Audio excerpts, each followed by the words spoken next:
Om Swastiastu, Om Awigenamastu, Nama Sidam, Sidirastu, dan Astu Swaha. Halo Sobat MKB, Sobat Media Kesenian Bali. Ini adalah segmen narasi jejak pendapat bersama Media Kesenian Bali. Bagaimana kabar Sobat MKB di awal tahun Saka 1948 ini? Semoga kita semua selalu dalam keadaan sehat dan senantiasa dalam lindungan Tuhan Yang Maha Esa. Pada video kali ini, kami akan mengajak pemirsa untuk mendengarkan dan juga menyimak narasi kami terhadap kesenian dan adat budaya di Bali yang tengah digempur dengan era globalisasi yang kencang saat ini di Bali.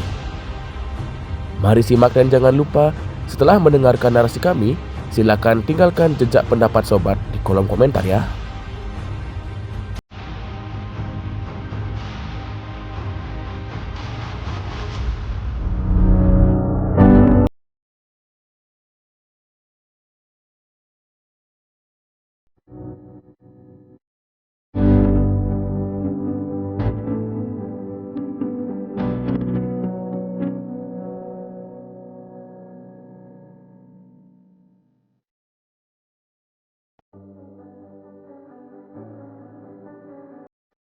Apakah sobat pernah kepikiran di dunia yang makin modern ini, di mana mall dan gedung-gedung tinggi ada di mana-mana, kenapa sih Bali tetap terasa seperti Bali yang tidak pernah berubah?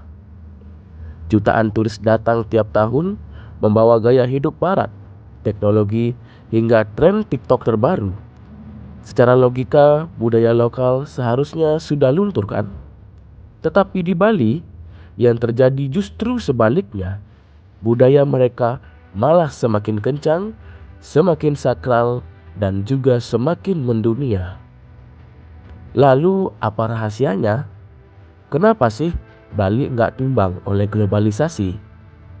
Nah, hari ini kita bakal bedah 4 benteng rahasia yang selalu menjaga nyawa dan juga spirit Pulau Dewata Bali.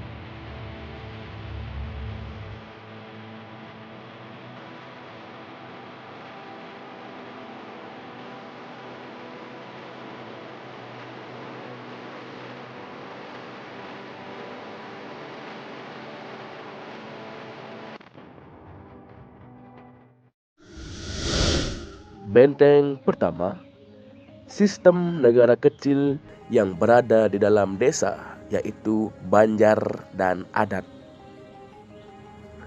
Rahasia pertama bukan soal pariwisata, tetapi soal sistem Banjar. Bayangkan, Bali yang memiliki lebih dari 1.400 desa adat. Setiap orang Bali terikat pada Banjar yang semacam organisasi komunitas tingkat RT, tetapi punya kekuatan hukum yang luar biasa. Di sini ada aturan yang bernama awek-awek. Berdasarkan Peraturan Daerah Nomor 4 Tahun 2019, desa adat di Bali punya otonomi sendiri. Inilah alasan kenapa kalian nggak akan menemukan bangunan yang tingginya melebihi pohon kelapa atau sekitar 15 meter.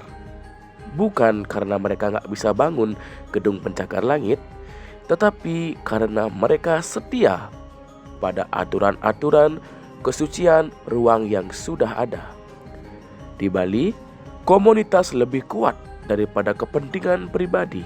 Inilah benteng pertahanan pertama mereka yang membuat Bali tetap terjaga dan juga masih hangat spirit dan juga tradisi yang ada. Benteng kedua, filosofi yang masih bernafas, yaitu Trihita Karana dan juga sistem irigasi Subak. Yang kedua adalah filosofi yang bukan cuma dihafal tetapi dijalani, yaitu Trihita Karana. Ini adalah konsep keseimbangan antara manusia dengan Tuhan, manusia dengan sesama manusia, dan manusia dengan alam. Bukti nyata dari filosofi ini adalah subak, yaitu sistem irigasi sawah yang sudah diakui oleh UNESCO sebagai warisan dunia. Namun kenapa subak lebih penting untuk budaya? Karena bagi umat orang-orang di Bali, sawah bukanlah tempat mencari rezeki atau uang, namun tempat ibadah.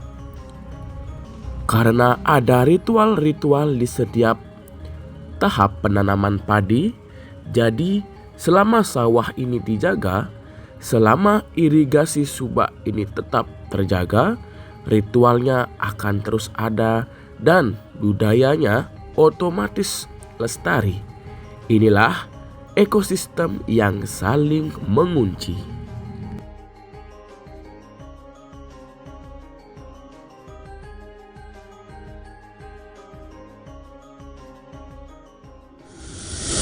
Benteng ketiga, seni yang menjadi napas, yang bukan sekedar hiburan.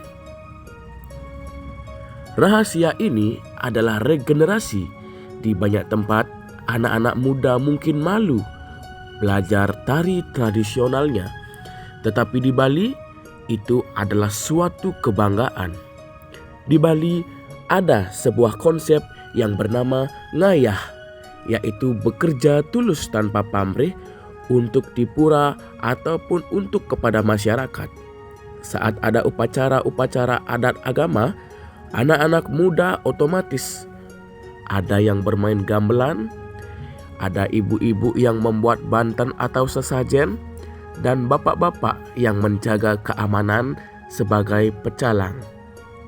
Seni di Bali tidak lahir dari sekolah formal saja, tetapi dari balai-balai desa yang sejak mereka balita, bagi mereka berkesenian adalah bentuk bersyukur kepada Sang Pencipta. Inilah yang kita sebut sebagai ekonomi budaya. Pariwisata memang membutuhkan seni, dan seni di Bali hidup karena masyarakatnya memang mencintainya, bukan hanya sekedar untuk jualan kepada turis.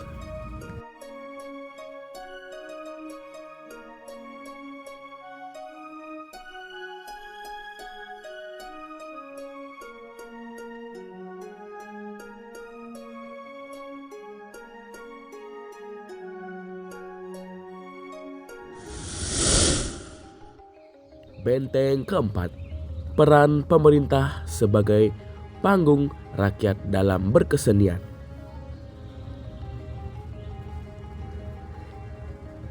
Setelah kita melihat dan menyimak 3 benteng yang sudah kami jelaskan tadi, apakah sistem adat saja cukup di era modern? Budaya juga membutuhkan panggung dan pengakuan dari pihak negara. Inilah rahasia keempat, yaitu dukungan pemerintah terhadap kesenian yang total. Pemerintah Provinsi Bali tidak pernah membiarkan budaya dan kesenian tradisinya berjalan sendirian.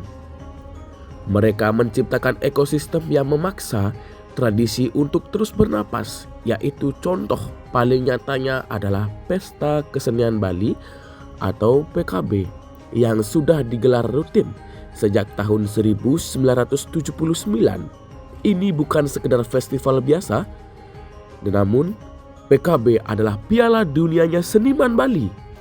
Selama 1 bulan penuh, ribuan seniman dari pelosok-pelosok desa diberikan panggung kehormatan untuk tampil dan unjuk diri kepintarannya, kelihayannya dalam memamerkan sebuah kesenian, budaya dan tradisinya.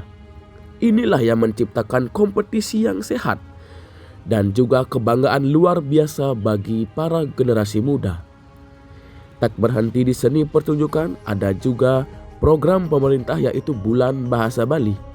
Di saat bahasa daerah lain di Indonesia mulai terancam punah, Bali justru mewajibkan penggunaan bahasa dan aksara Bali di ruang publik. Mungkin kalian akan lihat papan nama jalan, instansi, bahkan bandara semuanya menggunakan aksara Bali di atas tulisan Latin. Lewat regulasi seperti hari penggunaan busana adat Bali, pemerintah memastikan bahwa identitas visual Bali tidak akan pernah hilang.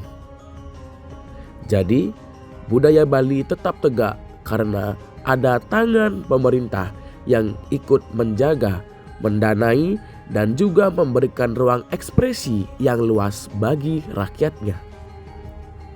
Ini adalah kolaborasi sempurna antara rakyat yang setia pada tradisi dan juga pemerintah yang paham akan nilai aset budayanya.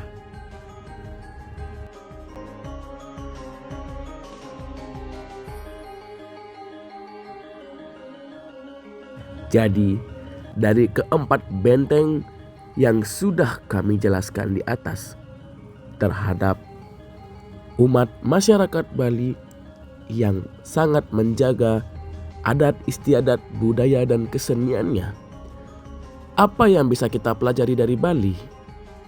Bali membuktikan bahwa kita bisa menerima kemajuan tanpa harus kehilangan jati diri. Mereka menjadikan budaya sebagai filter, bukan pagar. Mereka terbuka pada dunia, tetapi tetap memiliki akar yang menghujam dalam ke dalam bumi. Budaya bukan untuk disimpan di museum, tetapi untuk terus dihidupi setiap hari. Bagaimana menurut kalian? Apakah budaya di daerah kalian juga punya benteng yang sama kuatnya dengan Bali? Silakan tulis di kolom komentar ya. Jangan lupa like dan subscribe untuk konten edukasi budaya lainnya. Dan jangan lupa, jika Sobat MKB memiliki jejak pendapat dan juga narasi, silakan kita berpendapat bersama di kolom komentar. Akhir video kita tutup dengan Paramo Santi.